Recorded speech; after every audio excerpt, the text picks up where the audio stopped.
Hello guys. तो solutions chapter के part number 24 में आपका स्वागत है। और जैसा कि आप जानते हो कि सॉल्यूशन चैप्टर यूनिट 2 है अपना, फिजिकल केमिस्ट्री का चैप्टर है और class 12th book number first का ये चैप्टर नंबर 2 है। तो अपन बात कर रहे हैं आज कोलिगेटिव प्रॉपर्टी के ऊपर बेस्ड न्यूमेरिकल्स की। जितनी कोलिगेटिव प्रॉपर्टी अपन अभी तक पढ़ चुके हैं, जो कि 3 कोलिगेटिव प्रॉपर्टी है। First colligative property RLVP, that is relative lowering of vapour pressure. Second colligative property elevation in boiling point. Third colligative property depression in freezing point.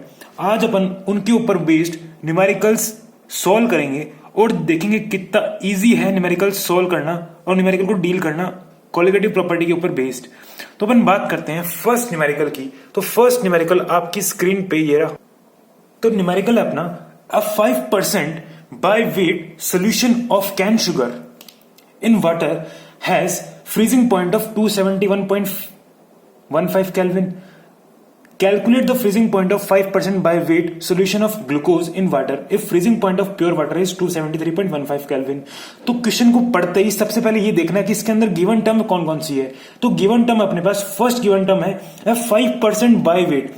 5% by weight solution of cane sugar. तो 5% by weight solution of cane sugar, इसका मतलब क्या है? अपने पास क्या present है? 5 gram of cane sugar is present in 100 gram of solution.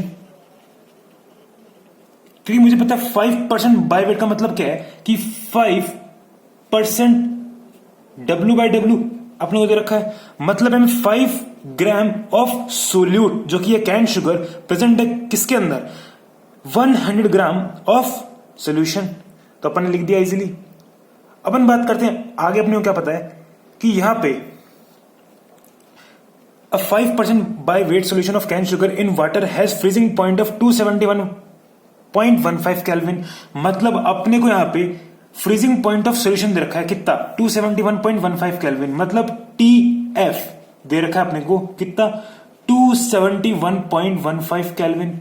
अपन बात करते हैं क्या पूछ रहा है? Calculate the freezing point of 5% by weight solution of glucose in water. ठीक है, अपने से TF1 जो है यहां पे वो क्वेश्चन में दे रखा है और TF2 जो है मतलब freezing point of solution number second पूछ रहा है अपने से, वो क्या होगा अपने पास? और यहां पे अपने को क्या दे रखा है आगे? If freezing point of pure water is 273.15 kelvin. यहां पे अपने को T0F दे रखा है कितना? अब T0F जो है मतलब freezing point of pure solvent first solution के लिए और सेकंड सोल्यूशन के लिए क्या सेम, क्योंकि दोनों में क्या वाटर प्रेजेंट है। कैन शुगर के अंदर भी क्या प्रेजेंट है? वाटर। और अपने पास ग्लूकोज के अंदर भी क्या प्रेजेंट है? वाटर। तो सॉल्वेंट यहां पे कॉमन है, इसीलिए यहां पे freezing point of pure solvent दे रखा अपने को कितना? 273.15 केल्विन। सिंपल। अपन हम बात करते हैं, अपने से पूछ रहा है कि what will be the freezing point of solution second condition के अंदर, मतलब जब ग्लूकोज प्रेजेंट है किसके अंदर? वाटर के अंदर। तो अपन बात करते हैं ऐसे क्वेश्चन को जिसके अंदर एक कोलिगेटिव प्रॉपर्टी से 2 स्टेटमेंट्स आ रही है और अपने को एक स्टेटमेंट के अंदर एक अननोन वैल्यू पूछ रखी है। तो अपन ऐसे क्वेश्चन को कैसे डील करें? तो जब भी आपको ऐसा क्वेश्चन दिखे तो सबसे पहले उस क्वेश्चन को आपको डील करना है रेशियो से। मतलब यहां पे जो फर्स्ट कोलिगेटिव प्रॉपर्टी है डिप्रेशन इन फ्रीजिंग पॉइंट, उसका रेशियो लेना किसके साथ में? सेकंड कोलिगेटिव प्रॉपर्टी जो भी क्या है डिप्रेशन इन फ्रीजिंग पॉइंट, दोनों का रेशियो लेके अपन डील करेंगे ताकि उसके अंदर अपन किसको काट सकें? केफ से केफ को काट सकें। तो अपन बात करते हैं कैसे सॉल्व करेंगे इस क्वेश्चन को। तो सबसे पहले अपन देखते हैं यहां पे अपने को और क्या दे रखा है। यहां पे अपने को दे रखा है 5% by weight solution of glucose. इसका मतलब क्या है कि 5 ग्राम ऑफ ग्लूकोज प्रेजेंट है किसके अंदर? 5 gram of glucose is present in 100 gram of solution. Simple. तो अपन यहां से क्या देख सकते हैं? अपने को wait of solute second condition के अंदर क्या दे रखा है? 5 ग्राम। अगर वेट ऑफ सोल्यूट दे रखा है 5 ग्राम अपने पास और वेट ऑफ सोल्यूशन है 100 ग्राम, तो यहां से वेट ऑफ सॉल्वेंट क्या निकल के आएगा? 95 ग्राम। क्योंकि मुझे क्या पता है? Solute plus solvent equal to solution होता है। और अगर अपने को सोल्यूट का वेट पता है और सोल्यूशन का वेट पता है तो उससे अपन इजीली निकाल सकते हैं क्या? Weight of solvent. तो वेट ऑफ सॉल्वेंट कितना निकल गया अपने पास? 95 ग्राम। अपन बात करते हैं यही सेम वेट किसके लिए आएगा, कैन शुगर के लिए। मतलब कैन शुगर का वेट तो 5 ग्राम हो गया, बट यहां पे वेट ऑफ सॉल्वेंट क्या निकल के आएगा अपने पास, तो weight of solvent for first statement का निकल गया 95 ग्राम, क्योंकि अपने पास वेट यहां पे सेम ही है किसका, कैन शुगर का और ग्लूकोज का। अपन बात करते हैं यहां पे wait of solute for first condition क्या है अपने पास, 5 ग्राम, जिसको आप देख सकते हो इजीली। अपन अब बात करते हैं, अपन ने ये देख लिया कि इस क्वेश्चन को कैसे डील करना है, रेशियो से। तो अपन बात करते हैं, we know that delta TF that is depression in freezing point is equals to KFM for first condition to the ratio of delta TF of second statement is equals to KF into molality of second condition। तो यहां से देखते हैं अपन, KF से KF cut गया। अब KF क्या है, क्रायोस्कोपिक कांस्टेंट फॉर वाटर, और क्रायोस्कोपिक कांस्टेंट फॉर वाटर क्या होता है 1.86, जो कि दोनों के लिए क्या है, कॉमन है, इसलिए अपन ने इसको इससे कैंसिल कर दिया। Simple, we know that delta TF that is depression and freezing point की वैल्यू क्या होती है, T nought F that is freezing point for pure solvent minus freezing point of solution। ये कंडीशन फर्स्ट के लिए अपने पास। अपन बात करते हैं नीचे क्या आएगा, freezing point of pure solvent for second condition minus freezing point of solution for second condition is equals to molality of first condition. Molality कैसे निकालते हैं, what is molality, molality is moles of solute divide by mass of solvent in kg. तो moles of solute क्या होते हैं, weight क्या है अपने पास 5 gram, weight of solute divide by molecular weight of solute कितना है अपने पास। अब हमें सोल्यूट क्या है, कैन शुगर, तो molecular weight of cane sugar क्या होता है, अपन ने पहले पढ़ लिया है कि जो जो इंपॉर्टेंट अपने पास मॉलिक्यूल्स आएंगे उनका अपन मॉलिक्यूलर वेट पढ़ चुके हैं। तो अपने को पता है कैन शुगर का मॉलिक्यूलर वेट कितना होता है 342, इजी, और क्या, ग्राम पर मोल, तो 5 डिवाइडेड बाय 342 ग्राम पर मोल, और इसके अपॉन में मास ऑफ सॉल्वेंट इन केजी, ये तो क्या हो गया, moles of solute divide by mass of solvent in KG. Mass of solute तो अपने पास 5 ग्राम है, तो मास ऑफ सॉल्वेंट कितना अपने पास 95 ग्राम, तो मास ऑफ सॉल्वेंट इन केजी ये ग्राम के अंदर है, तो डिवाइड बाय 1000, इजी। अपन बात करते हैं for condition number second, molality क्या आएगी अपने पास, मोल्स ऑफ सोल्यूट, तो मोल्स ऑफ सोल्यूट वापस क्या है 5 डिवाइड बाय 180, 180 क्या है 180 ग्राम per mole is molecular weight of glucose divided by mass of solvent in KG. अब हमें सॉल्वेंट का मास क्या है 95 ग्राम, तो 95 डिवाइड बाय 1000। तो यहां से अपन देखें तो अपने पास ये वैल्यू से ये वैल्यू कैंसिल हो गई, और 5 से 5 कैंसिल, तो ये कितना आ गया 180 बाय 342। अब बात करते हैं यहां पे T nought F 1 for first condition क्या है अपने पास, अपने को पता है कि यहां पे freezing point of pure solvent जो कि वाटर, वो कितना दे रखा है अपने को 273.15 kelvin, minus freezing point of solution दे रखा है फॉर फर्स्ट कंडीशन कितना अपने को 271.15 kelvin, divided by freezing point of pure solvent for second condition वही कितना है 273.15, क्योंकि दोनों के अंदर सॉल्वेंट क्या है वाटर, माइनस TF2 मतलब freezing point of solution for second condition जो कि अपने को निकालना है, इज इक्वल्स टू 180, ये ऊपर गया, और डिवाइड बाय 342, इजी। अपन बात करते हैं यहां से कि ये कितना है अपने पास 2, तो 2 डिवाइडेड बाय कितना 273.15 minus TF2 is equals to 180 by 342, और 2 9780, ओके। अब इसको मैं उधर लेके जाऊं, इसको उधर लिया हूं, तो क्या हो जाएगा 342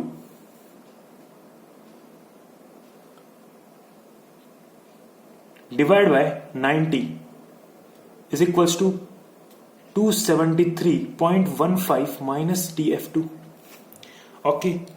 अपन देखें यहां से कि 342 डिवाइड बाय 90 क्या होता है, तो अपने पास ये 3 से कैंसिल हो रहा है, 3 3 जा 9 और 3 0 जा 0, 3 1 जा 3, 3 1 जा 3 एंड 3 4 जा 12, और ये अप्रोक्सीमेटली अपने पास निकल गया है कितना 3.8 के लमसम। तो 3.8 is equal to 273.15 minus TF2 and finally अगर TF2 को मैं उधर ले गया तो TF2 प्लस में आ गया, इधर माइनस में था, इज इक्वल टू क्या हो गया 273.15 माइनस 3.8 इधर पॉजिटिव में उधर ले गया तो माइनस में हो गया। तो TF2 that is freezing point of solution in second condition क्या है अपने पास 273.15 माइनस 3.8 जो कि कितना आया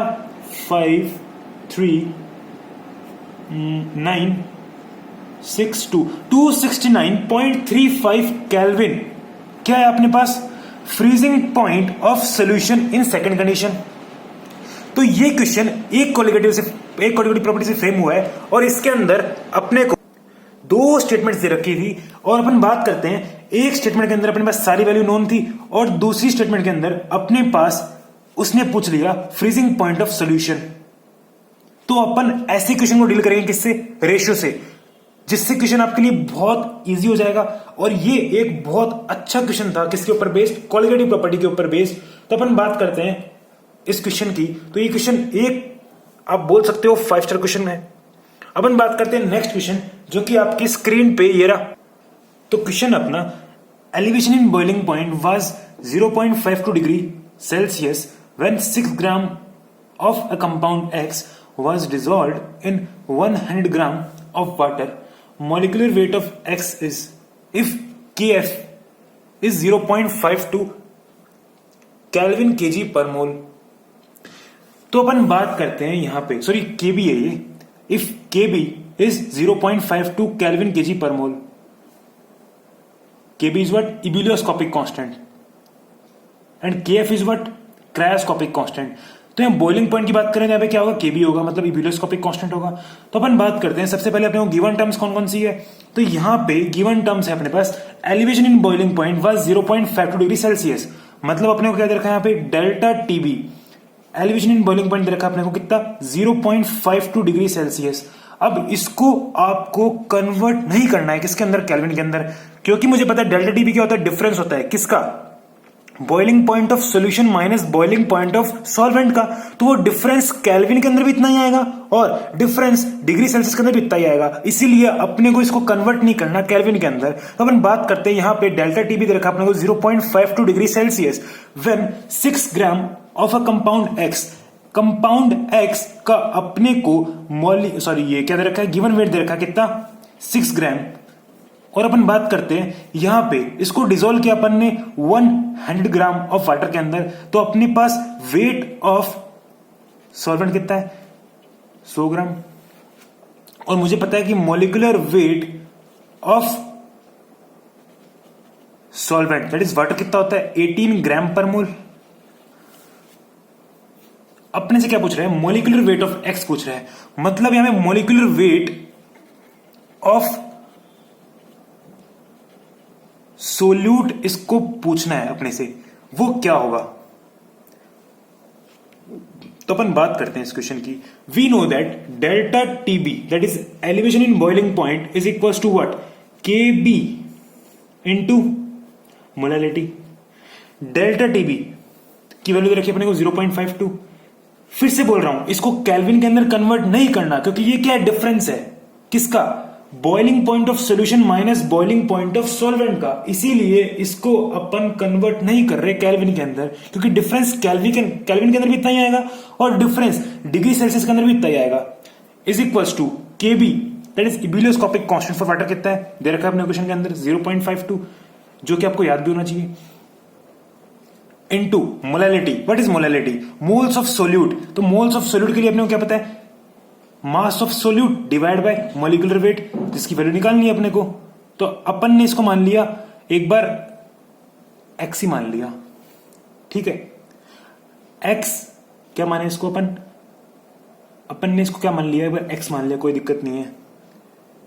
इसको X माने क्या माने बताओ क्योंकि X तो अपने को पूछ रहा है X तो एक कंपाउंड है जो कि अननोन है। तो अपन ने इसको क्या मान लिया एक बार कोई भी मान लो अननोन वैल्यू A मान लो इसको। तो 6/A डिवाइडेड बाय मुझे पता है कि मोलालिटी क्या होती है moles of solute divide by mass of solvent in kg. तो मास ऑफ सॉल्वेंट इन ग्राम दे रखा अपने को 100 ग्राम डिवाइड बाय 1000 कर दिया तो किसके अंदर कन्वर्ट हो गया है, केजी के अंदर। तो इससे ये कैंसिल, ये 10 गया ऊपर तो ये क्या बन गया 0.52 से 0.52 कैंसिल। तो अपन बात करते हैं, we know that 1 is equal to 6/a। 10 गया ऊपर तो ये कितना हो गया 10, ये 10 ऊपर गया तो कितना हो गया 10। अपन बात करते हैं आगे, a इज इक्वल टू क्या हो गया अपने पास, a is equal to 6 into 10 that is 60 gram per mole. ये 60 ग्राम पर मोल क्या आ गया अपने पास, x का मॉलिक्यूलर वेट। तो 60 ग्राम पर मोल क्या है अपने पास, x जो कंपाउंड अपने पास अननोन था उसका मॉलिक्यूलर वेट। वो 60 ग्राम पर मोल का कंपाउंड यूरिया भी हो सकता है, वो 60 ग्राम पर मोल का कंपाउंड और क्या हो सकता है अपने पास, एसिडिक एसिड भी हो सकता है और कोई भी कंपाउंड हो सकता है वो। तो यहां पे बात करते हैं, जरूरी नहीं है 60 ग्राम पर मोल का कंपाउंड क्या होगा, यूरिया या फिर एसिटिक एसिड, जरूरी नहीं है। मैंने तो आपको सिर्फ बताया कि 60 ग्राम पर मोल क्या होता है, उनका मॉलिक्यूलर वेट होता है। ये कंपाउंड वो हो सकता है बट जरूरी नहीं है, ये कंपाउंड और भी कोई कंपाउंड जिसका मॉलिक्यूलर वेट 60 ग्राम पर मोल होता है वो भी हो सकता है, ठीक है। तो अपने पास ये क्या पूछ रहा था, what will be the molecular weight of compound x, जो कि अपन ने निकाल दिया कितना आया 60 ग्राम पर मोल। तो आज अपन ने इस वीडियो के अंदर 2 न्यूमेरिकल्स को डील करा, जिसके अंदर एक न्यूमेरिकल नंबर सेकंड अपने पास बेसिक न्यूमेरिकल था और जो न्यूमेरिकल नंबर फर्स्ट पढ़ा था वो एक बहुत अच्छा 5 स्टार न्यूमेरिकल था। तो अगर आपको ये दोनों न्यूमेरिकल समझ में आए then don't forget to like this video, share this video, and if you are new at this channel then don't forget to subscribe our channel for upcoming videos and leave a comment for motivating us. And finally, thanks for watching Upadhyay Chemistry.